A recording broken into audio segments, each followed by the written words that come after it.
buenas tardes, bienvenidos a otra tertulia más de Avance Social. Bienvenidos también a todos los que nos ven por YouTube. Gracias por vuestra asistencia, de verdad. Son días ya complicados, esta va a ser la penúltima tertulia del año, ya se acercan fechas, hoy jugaba, no sé si había fútbol o no.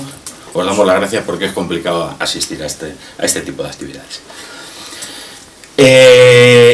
Antes de empezar con la tertulia, yo quería hacer un apunte. Esto la verdad es que me he acordado ahora, lo voy a decir a nivel personal, porque yo creo que hace falta reflexionarlo un poco. Hace unas horas prácticamente, en el portal de enfrente, una señora se suicidó por un desahucio. Encima, en el inmueble del Sirio. En el número 1 de esta calle. Se suicidó una persona mayor, vamos, no era muy mayor, tampoco. Una mujer que la venían a hacer el desahucio y al oír el timbre que tocaba al portero automático, estaba, pues me imagino, la gente judicial, la policía, en fin. Pues esta buena señora, pues se tiró por la ventana y cayó justo enfrente de nuestra acera, de nuestro portal. Esto está pasando, desgraciadamente, desde hace ya tiempo. Algunos dijeron que cuando vinieran a mandarnos se iba a acabar toda esta serie de cosas, pero sigue pasando. De una persona con su vida ya hecha, con su vida ya trabajada, con su familia y demás. Y esa señora pues se tiró por el balcón porque no podía pagar su alquiler en la vivienda. La vivienda es lo más sagrado que podemos tener una persona, una vivienda digna donde estar. Podía ser nuestra madre, podía ser nuestra abuela, podía ser nuestra mujer. Bueno, se tiran por los balcones para que no nos desahucien. Yo creo que esto no nos lo merecemos. Nadie. Simplemente es una reflexión que creo, repito, esto está pasando muy a menudo, pero al pasar tan cerca de nosotros yo creo que era importante recordarlo. Y después de esta nota tan desagradable, pues vamos a pasar ya a presentar la tertulia de David. Como habéis visto en nuestra publicidad que os enviamos por correo, por Facebook y demás, la tertulia de hoy se titula El camino hacia una constitución. ¿Cómo se trazó? ¿A qué dio lugar? ¿Para qué ha sido útil? Como sabéis, ahora el mes que viene se cumple el 40 aniversario de la tan hablada, tan manida Constitución. De todo esto nos va a hablar David Aracil. David Aracil es un joven de 27 años, es asociado nuestro, es de Avance Social, está licenciado en Derecho por la Universidad Complutense de Madrid, es graduado profesional de música y compositor, y es un estudioso de la política y de la historia. David ha estado también más de una vez con nosotros, bueno, creo que pues va a hacer un año, sí. Nos estuvo contando también otro asunto muy interesante en otra tertulia. Y como os digo, bueno, ya pasamos a que David exponga este tema tan interesante. Y así que adelante, David, cuando quieras. Háblanos de la Constitución. Sí, bueno, lo primero de todo, agradecer a los presentes su asistencia a un día que es de diario y que significa un esfuerzo por parte de vosotros. Y muchas gracias también a Avance Social por prestarme esta tribuna. Te voy a cortar. Es importante, Avance Social, queremos dar voz a la juventud. La juventud es la que tiene que sacar esto adelante. Por eso, desde hace un año y pico, David, con otros amigos suyos, está con nosotros. Es importante dar voz a la juventud. Y muchas veces en nuestras tertulias damos voz a la juventud, que son personas a lo mejor que no son conocidas, pues hay que venir a escucharles. Porque además David es una persona que está magníficamente preparado para contarnos lo que sea. Y perdona el corte que he comentado, que he hecho a tu intervención. Sí, pues continuando un poco la cuestión que estaba planteando, pues agradecer a Avance Social que me prestase esta tribuna para hablar sobre un tema que pienso que a día de hoy es muy importante y que hay que analizar sus causas, de dónde viene y cómo hemos llegado hasta aquí, ¿no? Y aparte, pienso que de alguna manera a día de hoy probablemente, y más que probablemente con toda seguridad, el régimen que se instauró en el año 78 es un régimen a día de hoy que está ya bastante tocado por todos los costados y casi en el frontal. De hecho, hemos tenido el desafío soberanista, nos encontramos que hemos perdido nuestra unidad en la soberanía e independencia de España como Estado, y sin duda alguna, debido a Europa, sin duda alguna nos ha metido en la globalización. Luego, este mimbre que ha sido esta Constitución nos ha llevado a estar dentro de lo que podríamos llamar globalización.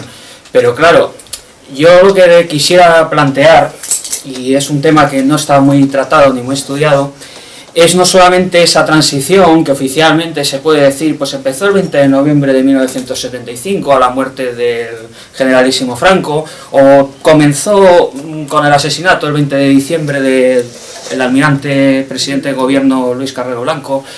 Yo creo que se puede empezar a ver rasgos de lo que va a ser este régimen político que tenemos a día de hoy, unos años antes, bastantes años antes, y por eso me vais a permitir que me retrotraiga a una fecha que os voy a ofrecer, el 26 de junio de 1947. El 26 de junio de 1947 se legisla y se pone en marcha lo que se llama la Ley de Sucesión. España queda declarada como un reino, y dentro de esa Ley de Sucesión, digamos que se plantea: España va a tener una monarquía católica, social, tradicional y representativa, que luego también volverá a replicarse en la Ley Orgánica del Estado en 1967, 10 de enero de 1967.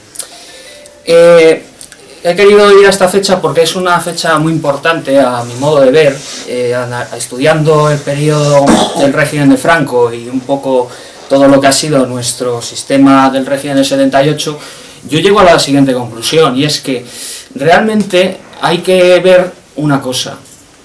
El régimen de Franco, desde su hora fundacional, que sería al comienzo del alzamiento nacional del 18 de julio de 1936, también golpe de Estado, la guerra y la victoria, vamos a ver, hay dos grupos muy definidos y que ni siquiera a veces se podría ver en ellos una tendencia política determinada, porque es muy oblicuo. O sea, sí que es verdad que podemos presentar este grupo, por ejemplo, el monárquico, sí que es un grupo que de base ya está partiendo en sus primicias en que esto tiene que ser una dictadura comisaria que plantee simplemente un paréntesis para traer una monarquía, y luego hay otro grupo que plantea la guerra y plantea lo que se ha construido el nuevo Estado, lo plantea de la siguiente forma: es un régimen que debe permanecer y debe ser el hecho fundacional, constituyente de España, como puede ser, por ejemplo, la guerra de secesión con Abraham Lincoln en Estados Unidos, dado que, por ejemplo, no se planteó, después de pasados 40 años de la guerra de secesión, que había que volver a la fórmula de estados que tienen potencialidad para decir, oye, nos queremos separar de la Unión.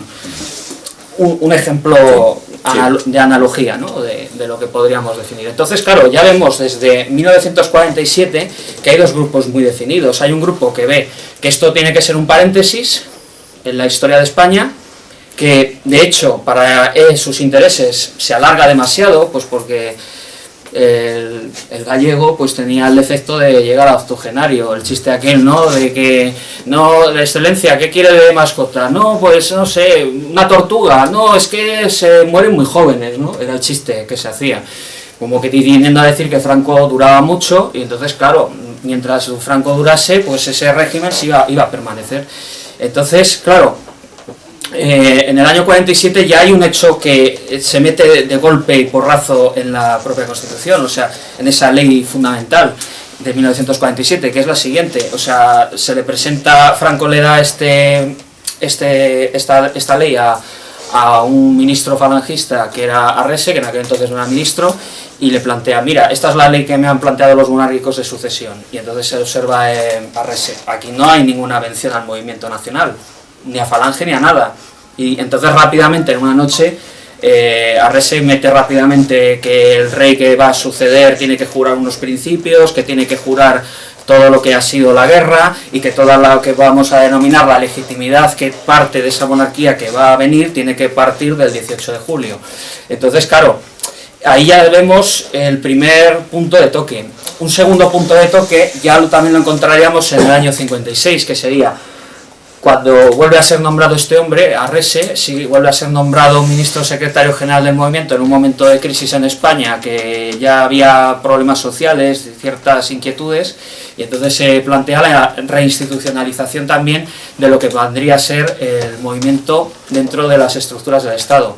Le presentan una ley a lo que podríamos llamar el Consejo Nacional, que sería a efectos prácticos haciendo analogía a lo que sería a día de hoy el Senado de la época de Franco, que venía a velar por los principios y las esencias doctrinales del Estado Nacional que se construyó con la guerra, y entonces se presentó en el Consejo Nacional un proyecto de ley orgánica del movimiento. En esa ley orgánica del movimiento, pues lo que se decía a grandes trazos, y esto generó una controversia enorme dentro del propio sistema, fue después de la muerte de Franco, lo que va a haber en España es un movimiento nacional que va a tener la atribución del partido, va a tener el Estado, y de alguna manera va a ser el guardián de que ese Estado no quede desviado por injerencia de un rey. ¿Qué ocurre? Que ya en aquel entonces ya estaban trabajando otras posiciones, y entre esas posiciones llegaban a la conclusión de decir, no, el sucesor de Franco va a recibir todos los poderes de Franco, y entonces realmente esto que nos están planteando desde la línea de Arrese es un socavar, contorsionar el poder del rey, y no queremos contorsionar y socavar el poder del rey. Y claro, y luego por ejemplo también se plantea que la Iglesia, que ya debía empezar a olerse la evolución que iba a tener, le presenta una carta el 13 de diciembre a Franco en el que le dice, mire, a mí me da igual que el partido único, o llámelo usted movimiento, partido fascista, partido comunista o falange. Nosotros tenemos que seguir la línea de la doctrina social de la Iglesia, y la doctrina social no puede haber un Estado presuntamente totalitario. Y entonces ahí es cuando dice, y esto lo cuenta en su libro Arrese, una etapa constituyente, dice, al final salí de secretaria general del movimiento sin haber conseguido esto. En el año 57 Franco pega un giro y mete a toda la línea tecnocrática, que básicamente él lo explica de dos maneras. Por una parte, hablando con Raimundo Fernández Cuesta, le plantea a Raimundo Fernández Cuesta, que era otro ministro también muy importante en la época de Franco, de la línea azul. Le dice, mira, lo que estaba pasando en este momento es que, aparte de que hubiese unos monárquicos que no querían socavar el poder del rey, la democracia cristiana de Martín Artajo, que era ministro a la sazón de Exteriores, toda la línea nacional católica, entre comillas, que también habría muchos tintes, porque el régimen de Franco, todos los tintes que tenían cada uno de ellos era también para verlo. Muchos azules que eran de la Asociación Nacional de Propagandistas, un tradicionalista que al final resulta que aceptaba a Don Juan, o sea, era un poco un mejunje de concentración, era un régimen de concentración, y entonces había que satisfacer a todo el mundo y a darle a todo el mundo una parcela de poder. Y cuando le plantea a Raimundo Fernández Cuesta, le dice, no, mira, lo que ha pasado es que con Carrero Blanco al final lo que ha venido a decir Franco es, mira, si estos de la democracia cristiana nos van a meter la democracia así soslayadamente de partidos políticos, la democracia inorgánica, que ataca a la democracia orgánica de familia, municipio y sindicato, pues no vamos a plantearlo así. Entonces, aparte que tenemos una crisis de bancarrota en España, porque el modelo autárquico, que también se tiene muy mala prensa y dice que ha sido muy malo, hombre, industrializó España. Y lo que pasa es que sí que es verdad que a España en los años 50 ya había conseguido unos índices de desarrollo y necesitaba probablemente una etapa de apertura, porque se planteó de la siguiente manera: si se Va la cosecha de naranjas este año, en el 57, la balanza de pagos queda tan descompensada que vamos a declarar bancarrota. Entonces, con mucha precaución el régimen dice, bueno, vamos a hacer un plan de estabilización con estos tecnócratas que no se significan políticamente a priori, y entonces vamos a estabilizar la economía, vamos a abrir mercados y de alguna manera ya vamos a ir preparando no tanto la fórmula de llegar a las fórmulas políticas que se dan en la Europa de aquel entonces, en los Estados Unidos, sino que sí que introducir e insertar a España dentro de lo que sería como en aquel entonces, ahora no recuerdo bien cómo se llamaba, la Comunidad Económica Europea, el mercado común, ¿no? Que por cierto España consiguió en los años 60-70, consiguió un tratado comercial que es muchísimo más ventajoso que nuestra entrada en el 86, en donde destruimos nuestra industria, destruimos nuestra agricultura. En aquel entonces éramos un socio comercial preferente y colocábamos nuestros productos en una etapa expansiva de la economía. Entonces, claro, nos planteamos ya que estamos en los años 60, y en los años 60 ya sí que se empieza a ver dos líneas que ya están incluso mucho más remarcadas, porque y con el Concilio Vaticano II más todavía.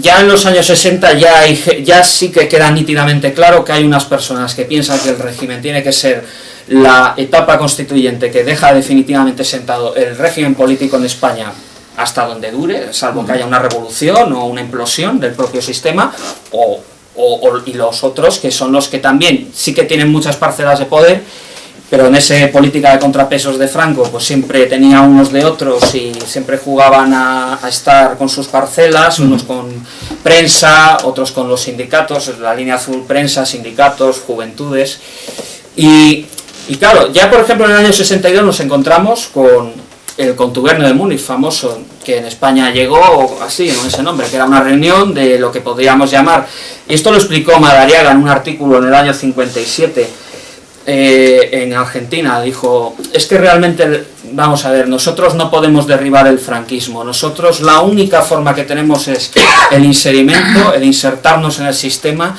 y conseguir que esa derecha neo-antifranquista se haya descabalgado la victoria y se venga a hablar con nosotros. Y ya incluso se empieza a ver síntomas. En el 62, este contubernio que de alguna manera socava y contorsiona lo que podríamos definir ese momento en que se estaba firmando ese tratado, que por eso tuvo esa repercusión en España, es decir, mira lo que están haciendo estos señores en una ciudad de Múnich con los asesinos de la guerra y que además nos están diciendo que tenemos que cambiar de régimen político.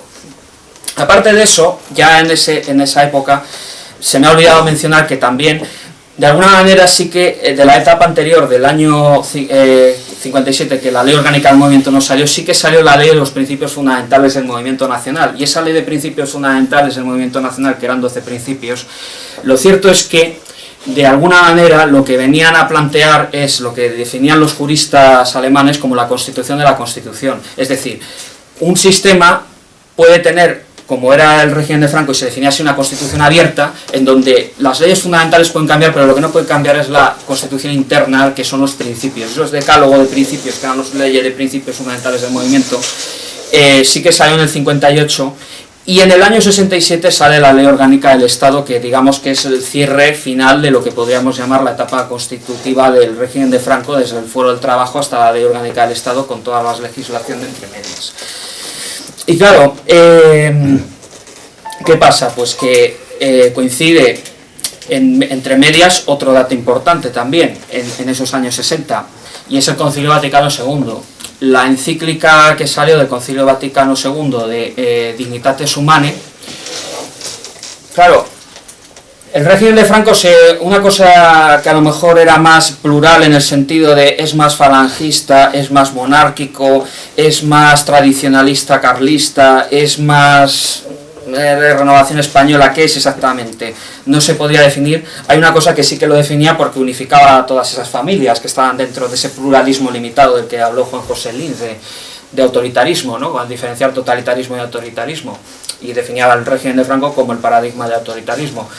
Es que el régimen de Franco se había definido como un Estado católico que seguía la doctrina social de la Iglesia. Claro, salen los resultados de la doctrina social de la Iglesia a partir de 1965, y ahora resulta que un Estado confesional tiene que sacar rápidamente una ley de libertad religiosa en donde no es que antes no se tolerasen las otras confesiones, sino que si el Estado era confesional y estaba dentro de todo lo que había sido la patrística y la tradición de la Iglesia, ahora digamos que era hereje.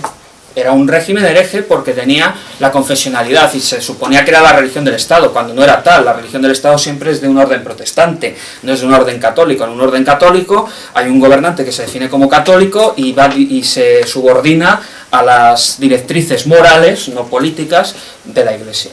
Y entonces en ese momento también se plantea una ley de libertad religiosa en España, que claro, deja al régimen vacío de contenido, en cierto modo, porque es como, bueno, y ahora entonces, ¿cómo nos justificamos? O sea, ¿cómo planteamos nuestra esencia interna? Si ya ni siquiera la Iglesia nos respalda y empieza la contestación a través del Nuncio D'Adaglio y a través de Monseñor Enrique Tarancón, y luego, pues como mucho, tenemos a Monseñor Guerra Campos, a Marcelo como primado de Toledo, y tenemos a Pildain diciendo de Canarias que prefiero una religión sin sacerdotes que unos sacerdotes sin religión. Ya nos estamos viendo en el contexto de esos pasos previos que van a llevar a lo que va a ser la transición, que realmente ya, por eso estoy diciendo que de alguna manera se empieza a configurar a partir del año 47, claro, con todos los escollos que tiene entre medias de la propia figura de Franco, la propia figura de Carrero, que por cierto se le voló el 20 de diciembre y ahora últimamente del 73, y ahora últimamente se dice que no significó nada, que era un accidente entre medias, y dices, cuidado porque nadie tira a un señor por los aires, sino es una figura, un engranaje clave de lo que puede ser una sucesión en un régimen. Entonces, claro, estábamos en la libertad religiosa, estamos en la ley orgánica del Estado. En la ley orgánica del Estado, y esto también va a ser un debate que va a haber ya en los postrimerías, en el 74-75, ya se plantea de que el régimen sí que tiene que tener un respaldo mucho más de base, mucho más basal. O sea, ya no puede tener esa predominancia el gobierno, como había tenido en otras épocas, que también era una de las explicaciones de por qué la ley orgánica del movimiento no había salido, porque le daba mucho poder al partido y el gobierno dijo que no, que solamente ellos tenían el poder, que no querían compartirlo con un movimiento, y que el movimiento en todo caso pues lo que tenía que hacer era funciones accesorias, no tanto accesorias, pero sí que al final en lo que es el conjunto de poder fuese una pieza adjetiva y no sustantiva, adjetiva, calificativa, pero no sustantiva.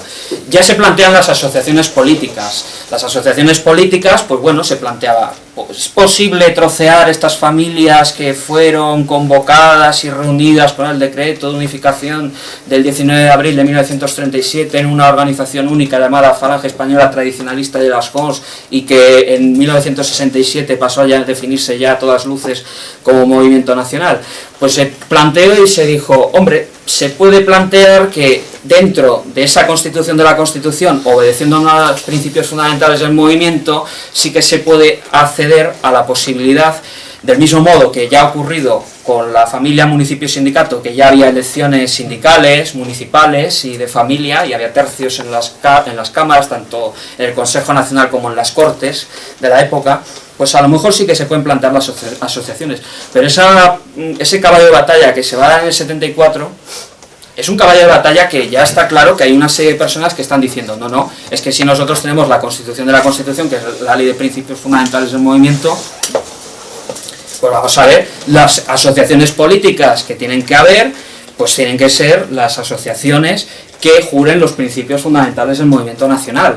Del mismo modo que, llegado a un extremo, también dices, mira, en Alemania, la Constitución, ley fundamental de Bonn, como las leyes fundamentales de Franco, del régimen de Franco, no es posible volver a hacer un partido nacional socialista a los trabajadores alemanes, no es posible tampoco hacer un partido comunista, y esto sigue vigente, con matices, pero sigue vigente aún a día de hoy. O en la propia Italia también, por la experiencia de la Segunda Guerra Mundial, pues lo mismo, no se podía edificar de nuevo, construir de nuevo y presentarlo en el registro un partido con el nombre Partido Nacional Fascista, que había sido el partido de Mussolini. Entonces, claro, puestos así dices, ¿por qué ya había sectores que decían no, nosotros no queremos ya asumir nada del movimiento, ni siquiera de sus principios, porque de alguna manera ya con las asociaciones políticas estaban preparando llegar a los partidos políticos, y esto en el Consejo Nacional llevó a debates y al final les hicieron tragar a ellos en el 74 que no, que si había que hacer asociaciones, estas asociaciones tenían que ser dentro del movimiento. Por otra parte, pues evidentemente ya la vida de Franco a partir de los años 70 ya es un hombre nonagenario. Se ha nombrado sucesor a Juan Carlos I el 22 de julio de 1969 en sesión solemne en las Cortes Españolas, y Juan Carlos perfectamente juró la ley de principios fundamentales del movimiento, y en su discurso empezaba con este párrafo: quiero expresar en primer lugar que recibo de su excelencia el jefe del Estado la legitimidad surgida el 18 de julio de 1936. ¿Cómo es que otro sí en el año 77 está rompiendo esa legitimidad surgida del 18 de julio de 1936 y ha recibido esos poderes de quien los ha recibido? O cuando es proclamado el 22 de noviembre de 1975 rey de España, también Juan Carlos tiene que volver a jurar los principios ante el presidente de las Cortes, que a la sazón era Luis Valcárcel, que por cierto le retiraron rápido para poner a Torcuato Fernández Miranda, que ya estaba dentro de la situación. Campechanos así. El campechano, pues bueno, al final es un gran hombre a su manera. Un gran hombre. Un gran hombre. Casi 2 metros. Claro, 2 metros. Sí. Poco felón, pero... O sea, salió felón el niño, pero bueno, es así. Hiperjuro. Vale. Y claro, entonces, claro, en el año 73... En el año 73, como se está viendo ya la sucesión, aquí ya empezamos a hablar, se puede hablar ya de que sí que hay un proyecto de transición, tanto de uno como otro. Y hay una cosa que sí que me gustaría mencionar, ha circulado mucho estos últimos años, estas declaraciones de Franco al embajador Vernon Walters, en donde le decía: después de mí lo que va a haber es pornografía, y va a haber prostitución y decadencia, pero todo se salvará porque gracias a Dios yo he creado las clases medias. Bueno, pues en la edición del 78 de las memorias de este hombre decía Vernon Walters que Franco simplemente le dijo: mire, las instituciones van a cumplir su papel y no va a haber en España una democracia como la suya, por la sencilla razón de que España, lo decía así, España es España. Claro, y decía, bueno, pues somos lo que somos y vamos a intentar continuar como somos. En el 73, como ya se prevé la muerte de Franco, pues evidentemente en junio del 73 es nombrado Carlos Blanco como presidente de gobierno. Se desdobla la jefatura del Estado y de gobierno, que hasta entonces había estado hundida en la persona de Franco. Y entonces, claro, yo creo, y sinceramente lo veo a través de los servicios del SECED que tenía Carlos Blanco, de sus tratos con incluso nuestro amigo Isidoro, que luego más tarde fue presidente durante 14 años muy buenos en España, pues claro, yo creo que Carrero Blanco lo que estaba colocado era en el punto clave de decir: yo voy a ser la pieza clave que va a conseguir que el régimen, en su esencia interna, estos principios de los que hablábamos fundamentales, van a continuar aun cuando tengamos que hacer alteraciones y cambios en nuestras leyes fundamentales anteriores, y probablemente tengamos que ir hacia un cierto pluralismo político organizativo, siempre y cuando se vele por una serie de principios que han de permanecer. Bueno, pues ya sabemos todo lo que pasó. Se reunió un día antes de ser volado en la calle Claudio Coello, camino de Presidencia, Ministerio de Presidencia, después de salir de misa, y la tarde anterior había estado reunido con Henry Kissinger. ¿Y qué le dijo Henry Kissinger? Bueno, dos cosas. Una España fuerte, una España potente, no es interesante, no nos interesa. Y luego también le dijo: ustedes tienen que ir hacia el camino de lo que hay en el mundo, Que esto también en una conversación con otro personaje que a mí siempre me ha atraído mucho, Gonzalo Fernández de la Mora, un gran intelectual y rigorista, además ministro de Obras Públicas entre el 70 y el 74, también tuvo una reunión con Kissinger, y también Kissinger le transmitió esta idea, le dijo: ustedes tienen que llegar a los partidos políticos. Y la respuesta de este hombre fue la siguiente: yo pienso que la democracia orgánica es tan democrática como su democracia inorgánica.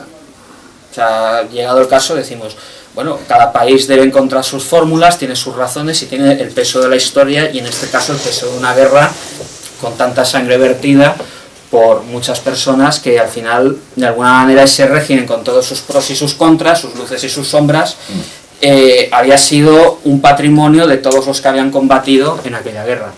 Entonces, claro, Carrero Blanco es volado, y entonces a partir ya del 74 es lo que empieza el espíritu del 12 de febrero, al ser nombrado Carlos Arias Navarro, el espíritu del 12 de febrero, que es cuando se presenta esto de las asociaciones políticas, y directamente incluso quieren acabar con el movimiento como institución, como organización, y es el propio Franco quien detiene ese proceso mediante las indicaciones que le da el ministro Utrera Molina, que él intentó reforzar el peso, el fundamento del movimiento, aunque ya también había sido reforzado en la ley orgánica del movimiento, que sí, que salió en el 67, en donde ya el movimiento sí tenía un lugar y el Consejo Nacional también, y ya a partir de ahí todas las cosas, y esto se verá en la transición, todas las cosas que se hagan por iniciativa legislativa, tanto del jefe del Estado como de las Cortes, tienen que pasar por el Consejo Nacional, según el artículo 65 de la ley orgánica del Estado, para dar sentencia de contrafuero o no a las propuestas legislativas que se hicieran. Bueno, pues ahí estamos. En el año 74, pues ya está claro que aquí se ha definido muy bien el mapa. Están lo que llaman los aperturistas, y ya hay gente que directamente va hacia el rupturismo, o sea, no disimula sus planteamientos, va hacia el rupturismo, y luego están los que llaman, en todos los sentidos, pues los inmovilistas, el búnker, los ultras, etcétera, que bueno, pues eran las personas que consideraban que había que mantener la ortodoxia del régimen y las instituciones del régimen con toda la carga que tenían dentro de la ley, ¿no?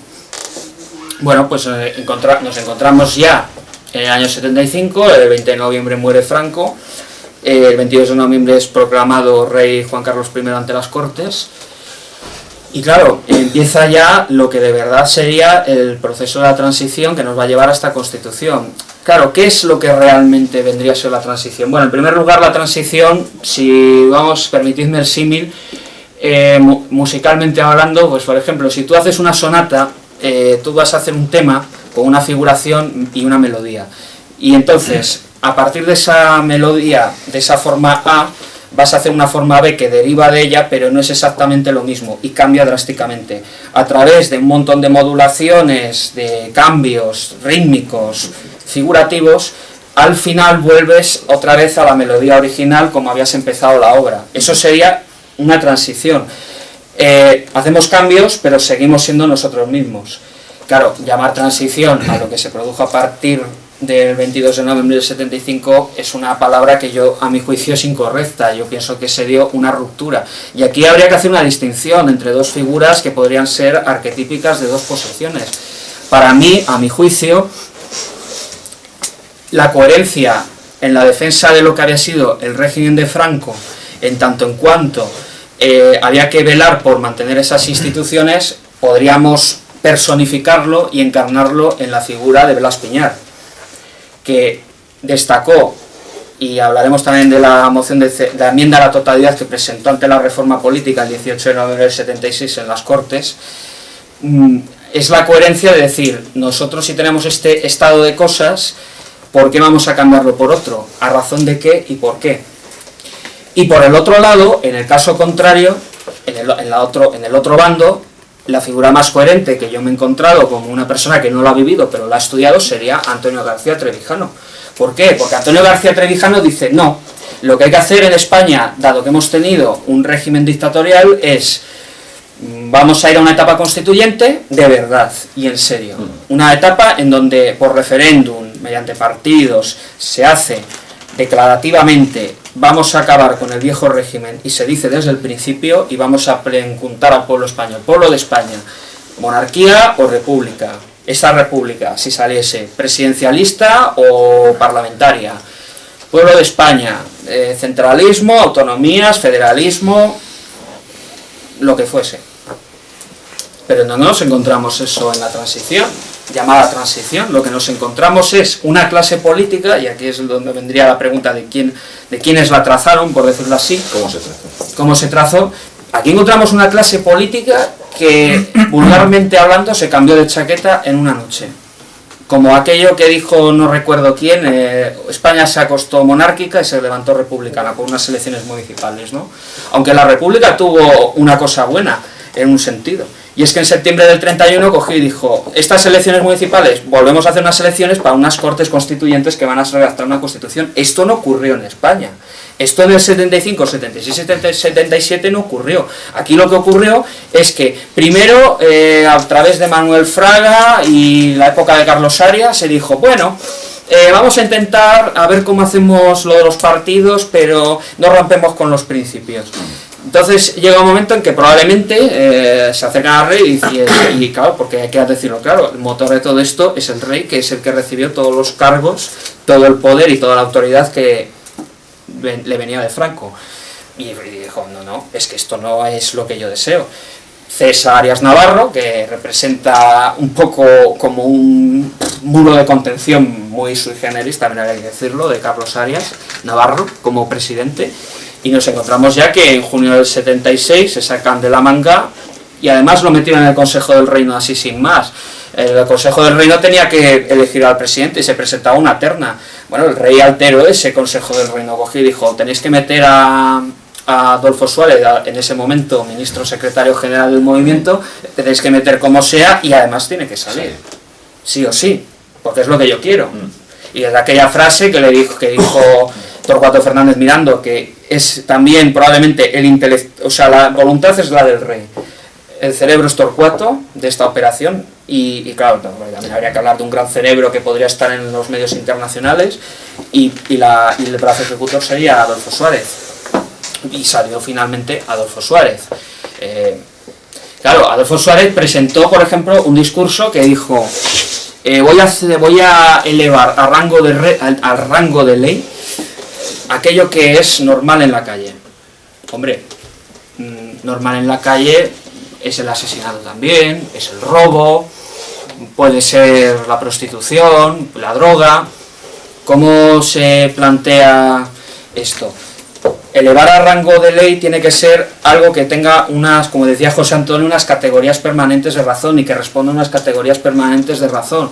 O sea, ¿qué podríamos decir aquí? Pues que tenemos una moral objetiva que se ha ido creando a lo largo de los siglos, de tradición católica, con la escolástica tomista, tenemos cierta filosofía, tenemos, digámoslo así, también el ejemplo de las leyes anteriores que nos pueden funcionar, pero claro, decir, vamos a elevar a rango de ley aquello que es normal en la calle, pues tú fíjate la caja de Pandora que significa eso, ¿no? O sea, puedes decir, aquí se puede legislar como, y no me voy a meter en la que hemos tenido, yo solamente me voy a las primeras para no polemizar. Por ejemplo, el aborto, el divorcio, bueno, pues a ver cómo lo vemos, ¿no? Desde un punto de vista de una religiosidad y de unos principios, ¿no? Y bueno, entonces Adolfo Suárez pues ya plantea directamente la reforma política con Fernández Miranda.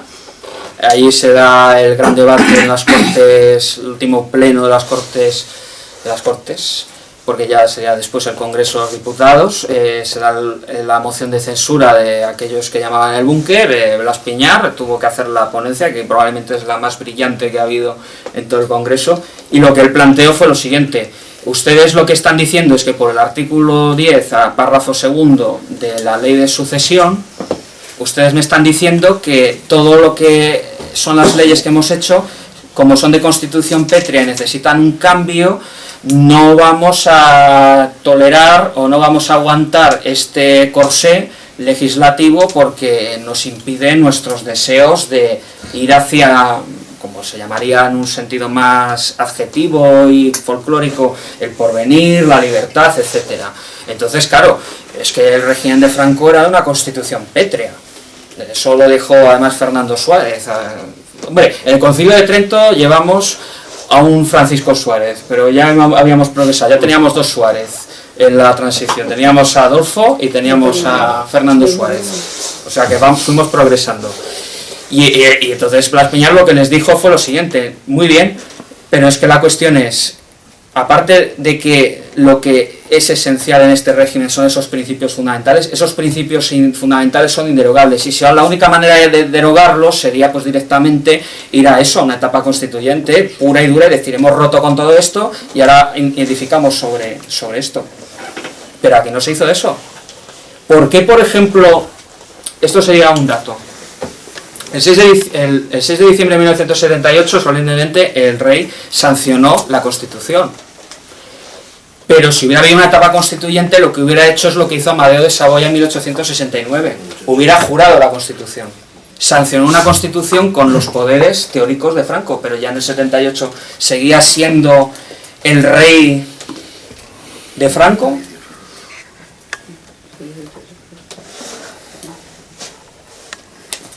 Y bueno, ya para no plantearlo más, que me queda un poco ya con esto. Pero yo creo que subrayar esto. ¿Para qué ha sido útil? Sí.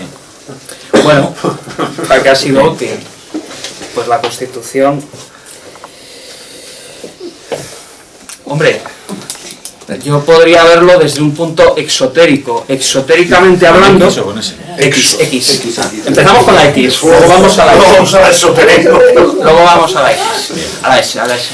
Yo creo que exotéricamente, de alguna manera, todos esos frenos que podía haber, por ejemplo, en la cuestión económica, toda la legislación social, toda la regulación que había en la época de Franco, eran, si no perfecto, era un verdadero dique de contención ante lo que podríamos llamar el proceso de globalización, esa etapa final de la Guerra Fría, en donde ya se estaba viendo que la Unión Soviética estaba exhausta y todo el pacto de Varsovia, y entonces ellos decían, España en este contexto, ahora que ya ha muerto Franco y ya no es un mal necesario como ha sido hasta ahora para las potencias, pues ahora ya vamos a decir, vamos a traer a España literalmente lo que tenemos establecido desde la final de la Segunda Guerra Mundial en el resto de Europa. Es exotéricamente. Exotéricamente también, a nivel interno, pues mira, también de Fernández de la Mora cuenta esta anécdota. Cuenta que una vez reunido con Torcuato Fernández Miranda le dijo, ustedes están rompiendo aquello que habían jurado con camisas azules, brazos en alto y cantando caras al sol por todas las calles de España. Y le dijo, no, yo hago lo que el rey quiere. Y el rey lo que quiere al final es gobernar con los socialistas. Para ser el rey de todos los españoles. No el rey para todos los españoles, sino el rey de todos los españoles. Claro, le dijo... Pues le vais a hacer un favor a la institución monárquica muy flaco. Directamente os estáis aliando con el enemigo y tarde o temprano esa bomba de relojería pues estallar en la cara. Entonces nos encontramos, efectivamente, en un universo mundial de aquella época en donde Estados Unidos sigue siendo en ese momento potencia hegemónica del bloque anticomunista, llamémosle así, capitalista también. Bueno, pues terminar con un régimen que además por etapas de desarrollo, pues claro, es que López Rodó ya dijo que para 1980, si seguían las líneas que estaban siguiendo políticas económicas, pues que España llegaría a la renta per cápita de Reino Unido y habría superado la de Italia. O sea que, por ejemplo, la sincronización de renta per cápita de los españoles del año 75 con la Europa más desarrollada era del 82-83% como cifra, y en la actualidad creo que ha bajado al 60%, una cosa así. Por ejemplo, pues claro, tenías un 36% de sector secundario, industrial, era la primera flota pesquera del mundo. A día de hoy no constituyen la economía española ni el 12%. Ahí están las razones económicas.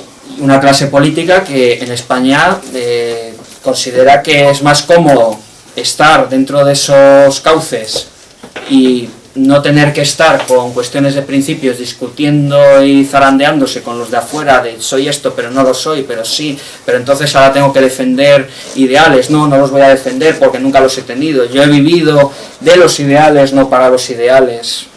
Claro, eso es lo exotérico. Y luego ya lo esotérico, bueno, para otro día. Lo dejamos para otro.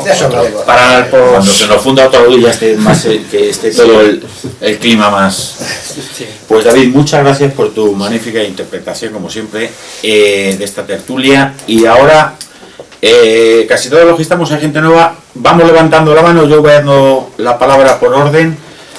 Fausto la ha levantado, que es el presidente, y Fausto empieza. Bueno, pues muy bien. Pues muchas gracias, David. Muchas gracias, porque yo creo que está muy bien sintetizado. Y yo creo que de alguna forma los que estamos aquí sentados por edad, todo eso lo hemos vivido más que tú.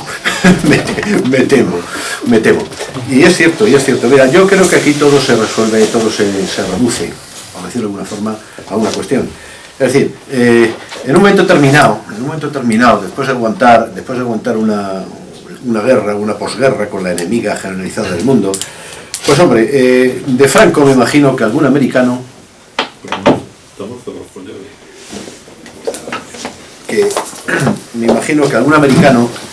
algún preboste americano, un norteamericano, gringo, diría de Franco lo que Roosevelt decía de aquel Somoza. Sí, Somoza es un hijo puta, pero es nuestro hijo puta. Perdón por el improperio. Y algo así pasaba. Efectivamente, Franco fue útil en un momento terminado. Pero claro, evidentemente de lo que no se trataba era de que España fuera una grande y libre jamás. Y ahí el tema Kissinger que ha citado David me parece fundamental. Aquí alguien decidió que España ya no debía nunca alcanzar la renta per cápita del Reino Unido, superar la de Italia, y ni mucho menos acabar con el proyecto islero que hubiera dado a España un arma nuclear y la posibilidad de no haber firmado jamás ese bodrio que es el Tratado de No Proliferación de Armas Nucleares. Es decir, una España libre que pudiera hacer ciertas cosas en cualquier ámbito. Porque yo creo que en definitiva lo que estaba sembrado en aquella época, esa clase media que se decía que iba a mantener el régimen al final, yo creo que esa clase media lo que necesitaba de alguna forma era mercado lo más libre posible, salir al extranjero pues profusamente, pero nada de eso hubiera sido contrario a que España hubiera tenido eso otro que hemos dicho. En mi opinión, pero está claro. Y aquí entramos ya, si no me equivoco, en lo esotérico. Y aquí ya alguien por ahí, alguien que no se ve, alguien que no está, alguien que mata a Carrero Blanco y lanza a España por este camino. Una constitución que es un buffet, donde a base de tener todo tipo de pinchitos, todo tipo de pescado, de carne, etcétera, pues siempre hay que comer de lo mismo, maldita sea. Oiga, que la Constitución está dando indisolubilidad de España. Bueno, eso, es que eso no, como usted esto otro, que ¿qué es? No, esto es que aquí las autonomías son la leche y es constitucional darles de todo. Entonces, yo creo que por ahí va el tema. ¿Para qué ha servido la Constitución? Para esto, desde mi punto de vista. Para muy poco en el sentido de lo que algunos creemos que son los auténticos, no tanto la auténtica esencia de España como algo mucho más prosaico que son sus intereses. Esto, los intereses de España, no le sirve. Y lo llevamos viendo muchos años, yo creo. Sí, yo solo una puntilla a lo que has dicho tú. Una cosita, simplemente.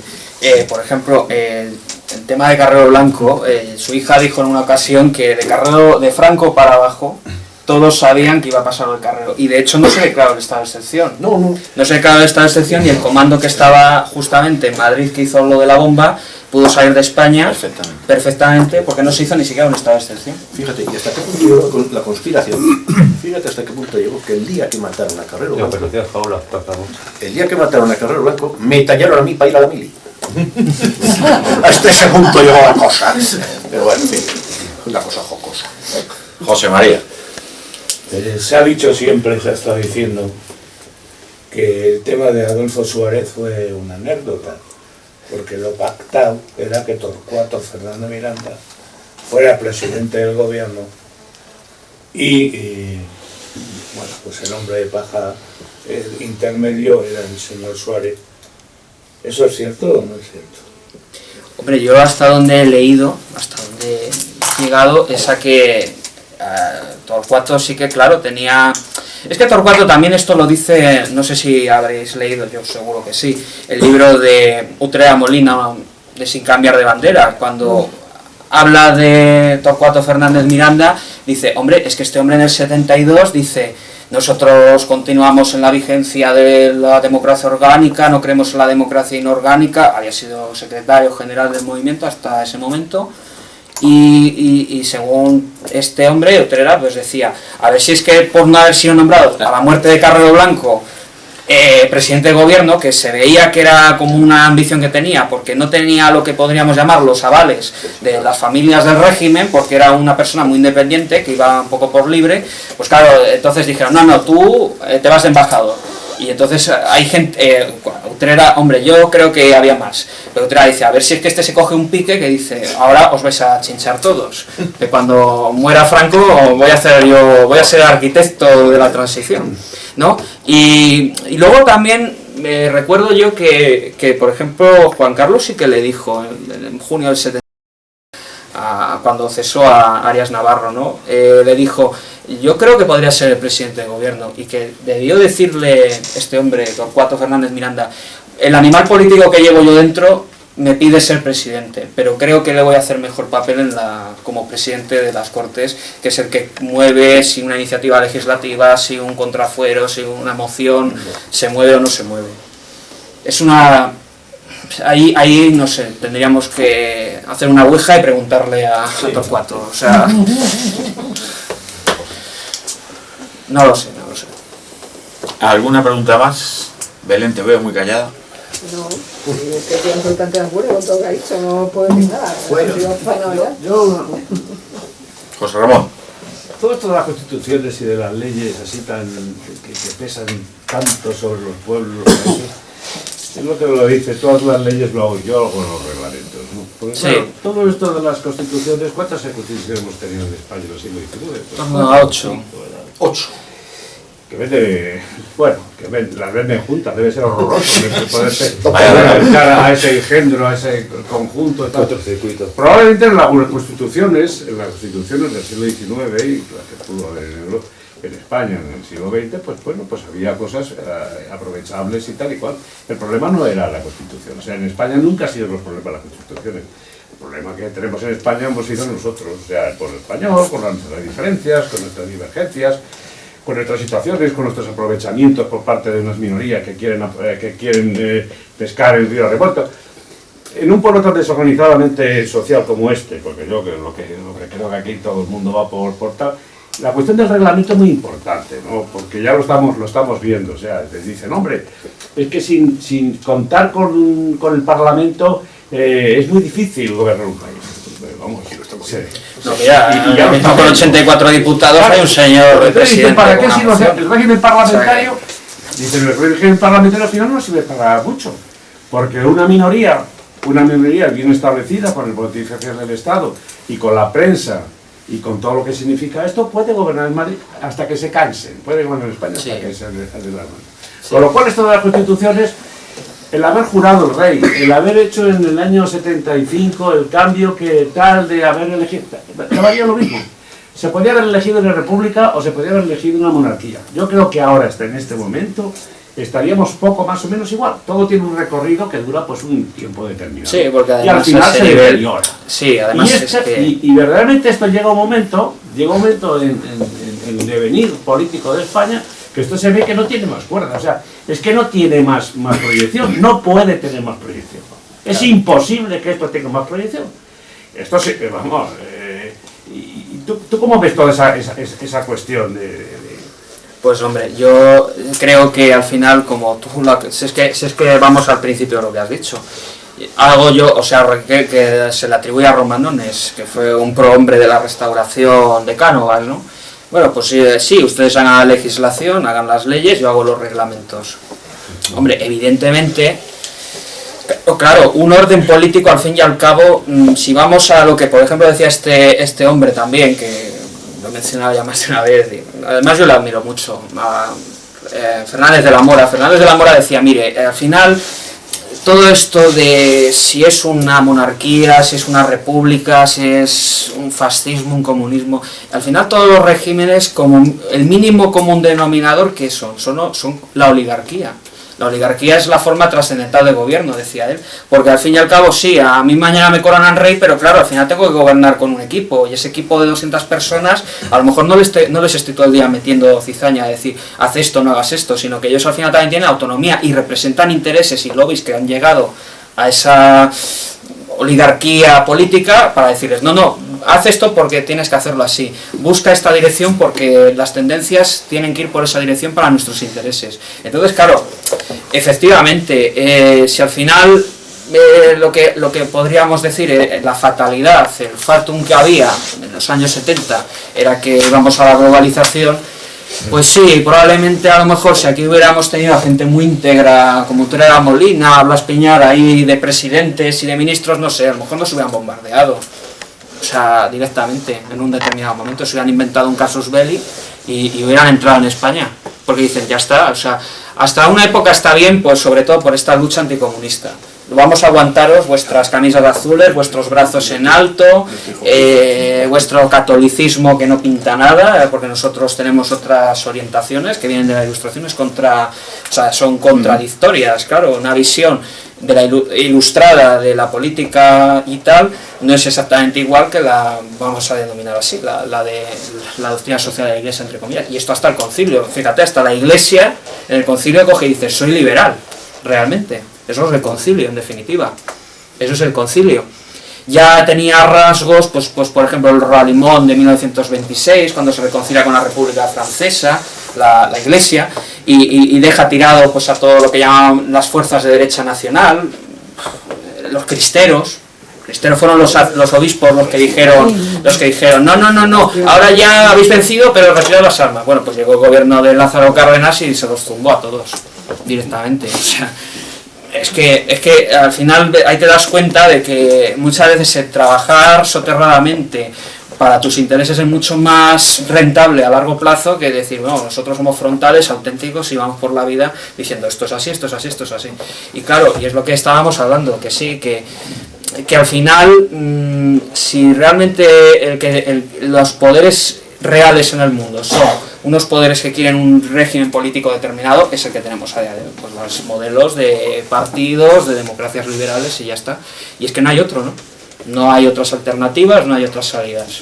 Ni siquiera se plantea si son más auténticas, menos auténticas, ni siquiera filosóficamente. Tú vas a lo mejor a una universidad a día de hoy en ciencias políticas, tampoco se le explica a la gente que era el antiguo régimen, cómo funcionaba, las cortes, los estamentos, gremios, tampoco se explica. Le dicen, no, el antiguo régimen era malo, esto es bueno. Lo que cobraban, Claro. A mí me gustaría que me aclararas una cosa. Sí. Yo, en algunas conversaciones entre amigos y tal, has pasado un poco de puntillas de la muerte de Carrero Blanco. Es verdad que Carrero Blanco le hacía mucha sombra al rey porque era la continuidad del régimen de Franco, ¿no? ¿Qué hay de cierto? Porque yo lo he oído varias veces ya. ¿Qué hay de cierto en que la muerte de Carrero Blanco fue motivada por la CIA, ya que Carrero Blanco no quería todo lo nuclear? Y entonces pues se lo quitaron del medio y mataron 2 pájaros de un tiro. Quitaban esto del medio y favorecían al rey porque tenía otras ideas. Sí que lo hemos un poco tocado, ¿no? El tema del proyecto islero. Pero bueno, sí. ¿Es cierto? Yo pienso, a ver, esto también a lo mejor habría que ahondar más porque además es muy reciente. Yo creo que estas cosas se han empezado a tratar en esta década. Hace 5 años. Exactamente, o sea, habría que esperar a que hubiese más bibliografía, más estudiosos, investigadores, ¿no?, que tratasen el tema, pero sí, evidentemente, claro, ¿qué significa la bomba atómica en nuestra época? La bomba atómica significa que un Estado, de alguna manera, tiene las bridas de su destino, con una matización de aquí a Lima, pero claro, no es lo mismo que decir no tenemos nada, pues haga usted lo que quiera, el que te venga. Tienes una bomba atómica y es bueno, vamos a sentarnos a negociar, ¿no? Mira cómo Claro. le ha ido el coreano. Mira cómo le ha ido de bien. Sí, Pilar Urbano hizo un libro que hablaba de esto y luego lo decía bien, explicaba bien lo de la dinamita que había metido los de la ETA, que no tiene capacidad, que era una dinamita muy floja. Sí. Que parece ser que vino una serie de explosivos más potentes que solamente los norteamericanos podían hacer, que además el hornillo de la bomba era de una determinada medida y aquello no servía para los objetivos, porque los de la ETA, con todos los listos que eran, pues no era lo suficiente. No, y sobre todo que tiene la embajada de Estados Unidos al lado. Y se les había dado cuerda y vamos Y no habían a la escuchado cometa. el túnel que se estaba Sí, haciendo. evidentemente, pues sí, claro. Eso es la parte esotérica. Pero lo de la bandera de conveniencia, ¿no? Pero todavía no se puede aclarar eso bien. Y se va a aclarar. Yo esperaría, Ahora nunca, necesito- pero- ahí están también, pero vamos a esperar Pero ahí está. 10, 20 años, ¿no? Para que Aquí lo único que hay que ver en esto yo creo es preguntarse la vieja pregunta ante cualquier crimen. Cui Dice prodis. que efectivamente, que dicen, cui prodis, ¿a quién le aprovecha esto? Joder, pues está claro. O sea, vamos, verde y blanco y en Lo que ha botella. dicho él de que las bombas la ETA no tenía, mi padre era artificiero y entonces dijo rápidamente, esto la ETA no lo puede haber hecho. Claro, normal. Sí, pues. Recibieron ayuda. ¿Alguna pregunta más? ¿Alguna? Venga, Mario. Hay un personaje que siempre ha quedado en la oscuridad y se le ha presentado como una persona muy respetable, muy entera, que es un señor Manuel Fraga Iribarne. hombre, lástima que no esté Alberto. Manuel Fraga Iribarne es desplazado o desterrado a la Embajada de Londres, creo que relacionado con el caso Matesa. Se fue con bombín.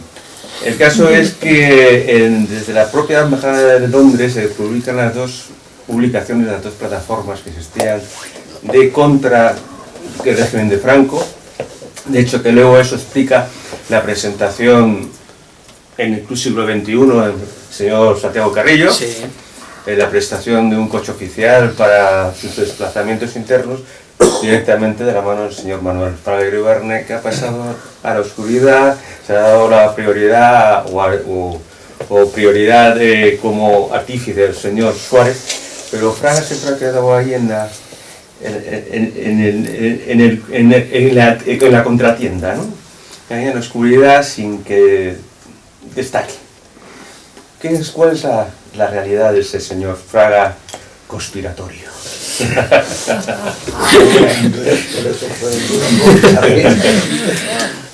Hombre, yo creo que Manuel Fraga es la encarnación de gran parte de ese régimen de Franco, de aquellos que no vivían para la idea, sino vivían de la idea. Yo creo que el que mejor ha explicado lo que ha sido Alianza Popular y el Partido Popular y lo que fue la UCD era lo que explicaba en sus análisis Blas Piñar, ¿no? De Blas Piñar decía, de alguna manera, y esto si lo dice ya Fernández de la Mora, dice, hablé con este hombre, con Torcuato, y me dice, es que este hombre, es que el rey quiere gobernar con quiere tener a los socialistas en el poder. Claro, la realidad es que la sociología del año 75-76, la España de aquella época no estaba politizada, pero instintivamente era tácita o muy favorable al conjunto de lo que era el régimen de Franco. Pero probablemente, pues a lo mejor estamos hablando de un 80% de la población que suscribía el régimen, lo aceptaba y lo aceptaba bien, ¿no? Y más en aquella época que no era la de la guerra, que evidentemente es un enfrentamiento, claro, han pasado muchos años y la gente, pues hombre, aparte del desarrollo, pues dice, pues bueno, pues es que además gobiernan muy bien, hay ministros muy preparados, son los números unos de carrera y saben llevar las cosas. Entonces, claro, Manuel Fraga, pues lo que decía Blas Piñar, es que UCD fue el partido alfombra de Suárez, ¿no? Partido alfombra que nos va a llevar al socialismo. Hay que llevar ese franquismo sociológico. Y entonces, pues claro, Fraga y que tuvo el encontronazo con Adolfo Suárez. ¿Quién se llevó el franquismo sociológico? Porque en las elecciones de junio del 77 ganó el Movimiento Nacional, las elecciones. ¿UCD qué era realmente? El Movimiento Nacional. Y Fraga, pues yo creo que ese toque que dices tú, torvo, taimado, que tiene de... Es que claro, era un hombre muy ambicioso y con un ego, monumental. Ministro de sí mismo. 5 premios Nobel y se hubiera ofendido. O sea, oiga, yo los quiero todos. O sea, era así, ¿no? Y claro, y además aspiraba a ser presidente, también ya le sentó mal en el primer gobierno de la monarquía que sigue a Carlos Arias. Fraga, claro, en realidad ya en su momento sí que incluso Carrero Blanco le dijo a Franco, esto es muy liberal, estamos hablando de los 60. Y ha pasado la historia Fraga como aquí la extrema derecha, que era bueno, el fascismo ahí travestido demócrata. No, cuidado, Fraga era un hombre pues que al final con tanto bombín debió hablar con ciertas personas en determinados sitios en la nocturnidad y alevosía, y entonces, esotéricamente hablando, y entonces digamos que él aspiraba a ser esa derecha postfranquista, llevarla a él. Aspiraba a ser la única derecha, la única derecha. Famosa frase aquí. Nada mi derecha. Y claro, macho, pues hasta aquí hemos llegado. De hecho, los primeros actos que hacía Alianza Popular se llegaba a cantar el canal. ¡Dios! En fin, cosas peores. Hay otro personaje también muy curioso, Reno Tejero. Sí, el que falleció para poner Pues también tuvo un accidente raro. El papá de Suárez se lo cargaron también. Eso sería para hacer Claro, una Reno análisis, Tejero. ¿no? Sí. Una persona que de repente pasa. Además era falangista y del Opus. Un combinado curioso, ¿eh? Pero se lo dejó a Suárez como una lapa, vamos. Dijo, por aquí voy a entrar. Sí. Fue su mentor. ¿Quién fue el que dijo aquello? Ya un poquito, viendo que se distiende la cosa y que ya aquí lo damos todo por perdido. ¿Quién fue aquel que dijo? Fue Emilio Romero, hablando de Suárez, que dijo, este muchacho es un milagrito de Santa Teresa. Porque como era de Ávila, que aquí lo publicó el tío y tal, y todo el mundo se rió mucho, pero el milagrito de Santa Teresa funcionó a la perfección. Para los intereses de algunos. De todas formas creo que aquí decía David, claro que en un momento determinado el 80% de la población arriba estaba con Franco, joder, habían llegado pues a un gran nivel de desarrollo económico, había cositas, oye, había paro, había injusticia, porque de eso ningún régimen se puede librar, pero el tema estaba bastante centrado. Y yo creo que ese fue el gran tema, ¿no? O sea, vamos a ver, una gente que en un momento determinado se va a la sierra, tiene una casita en Benidorm, tal, esa clase media que efectivamente fue el gran logro de Franco y que fue lo que sirvió para que cuando él se muriera no pasara nada, esa gente tenía cierta cuestión de los partidos políticos. Oye, pero debe estar bien, joder, porque yo voy y voto y mira qué bien, y joder, qué bien, me van a dar la libertad de elegir quién me manda, pero capullo, no te das cuenta que es otra cosa. Pero claro, aquello cayó en terreno abonado, y fue Franco, y fue su régimen el que abonó de alguna forma durante un montón de tiempo todo aquello, porque efectivamente, sí, en un momento determinado, pues Franco se echó el país al lomo y su gente, y mediante un sistema autárquico aguantaron esto, consiguieron después de un momento determinado que los otros países, y me voy a volver a repetir el taco, oye macho, que este es nuestro hijo puta y nos sirve contra los comunistas, pues venga, apoyémosle y tal, que no parezca mucho, pero adelante. Y al final consiguió poner a España en situación de irse a la globalización, que todavía no estaba perfectamente manifestada, pero sí se quería que fuera así, porque aquí hay quien piensa a largo plazo, y en aquella los del esoterismo pensaban a largo plazo, y decían, Franco, cuando se muera Franco, tranquilos, y estos irán por él, y entonces ahí nos dejamos la pesca, nos dejamos la industria, nos dejamos la revolución. Eso sí, con una constitución que votamos todos y que yo no. Y no por nada, es que me pilló en la cama con 40 de fiebre, no pude ir. No lo digo en serio, hubiera votado que no, pero vamos. No, pero es verdad. Eso fue. O sea, digamos que la transición, yo creo que comienza en España, no nos engañemos, en mayo de 1945, cuando ya no hubiera sido posible en este mundo hacer otra cosa diferente de la que se hizo. Así de claro. A grandes rasgos, claro, el mundo estaba trazado de una forma. Y de hecho, seguro que conoceréis todos la anécdota de diciembre del 74, ¿no? Cuando Utrera Molina va a ver a Franco y le dice, le dice Franco, todo está atado y bien atado, y le dice Utrera Molina, de atado y bien atado nada, su sucesor le va a dejar en la estacada cuando usted muera. Y entonces Franco se enfadó con él y le dijo, eso es muy grave usted lo que me dice, y eso es imposible. Y entonces ya dice Utrera Molina, dice que se queda mirando al vacío y dice, ya sé que todo será distinto, pero hay juramentos que atan y principios que han de prevalecer. Las instituciones cumplirán su papel, España no volverá a la disgregación y a la ruptura. Y apostillaba que, claro, también aquí habría que tocar a las Fuerzas Armadas. Decía, el ejército de la victoria no permitirá que se la arrebaten. Pues ya vemos lo que pasó. Se haya muerto o que les hayan muerto. Y debió decirle, ¿cómo se atreve usted, Utrera, a no fiarse de la palabra de un Borbón? ¿Cómo es usted? Bueno, pues si os parece, yo creo, si quieres apuntar alguna cosa más, yo creo que hasta aquí ha llegado la tertulia y hasta aquí llegó la Constitución.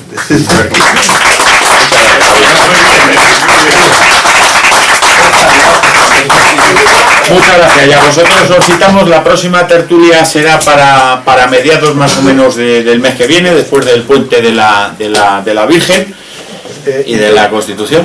Y también os comentaremos una actividad que tenemos preparada, que ya está tomando forma. El año pasado se quedó pendiente, que es del viaje a Rusia. Ya estamos organizándolo para el mes de mayo. Ya os lo iremos contando. Fausto quería apuntar. Sí, no, simplemente, aparte, cuando entremos en Moscú nos tomaremos un vermú. Simplemente que la siguiente tertulia, la que tengamos para el día, me parece que es 18 de este mes, hablaremos de monedas virtuales, que esa es otra de esas cosas que amenaza en el horizonte con salir. El Bitcoin. El Bitcoin y otras por el estilo, que hay varias. Sí. Oye, una cosa. Y hablando de monedas, acordaros de aquí, por favor, que no sean virtuales. Ya votamos, David, tú que eres joven, unos cuantos que por la edad votamos en aquel referéndum que hubo para la monarquía que fue en el 68, creo, ¿no? La ley orgánica del Estado del 67, sí, 10 de enero del 67. En el 67. Pues yo hice campaña para pegaba pasquines y pegatinas por todo Madrid, vota no. Yo voté no. Y he votado no a la Constitución del 70. Era muy negativo. O sea que soy coherente.